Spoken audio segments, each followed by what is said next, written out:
Hi friends, அஸ்ஸலாமு அலைக்கும். இன்றைக்கி டெலிஷியஸ் ஃபுட்ஸில் கிறிஸ்பியான சிக்கன் சமோசா எப்படி செய்கிறதுன்னு பார்த்தலாம். ஒரு பேனில் எண்ணெய் ஊற்றிட்டு சிக்கனை குட்டி குட்டியாக வெட்டி சேர்த்துருக்கேன். அதோட தேவையான அளவு உப்பு போட்டு ஒரு பக்கம் வேக வச்சுக்கலாம்.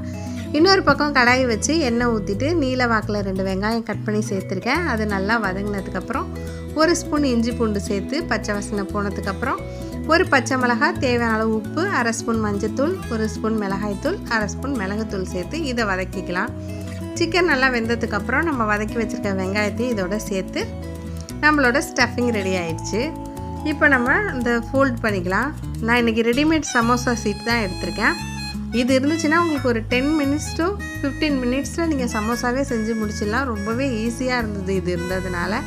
இந்த ஷீட்டை ஃபோல்டு பண்ணிவிட்டு இதோட நம்ம ரெடி பண்ண ஸ்டஃபிங்கை சேர்த்து நல்லா மிதமான தீயில் பொரிச்சு எடுத்தால் நம்மளோட சூப்பரான கிறிஸ்பியான சமோசா ரெடி. பிடிச்சிருந்தால் லைக் பண்ணுங்கள், ஷேர் பண்ணுங்கள், சப்ஸ்கிரைப்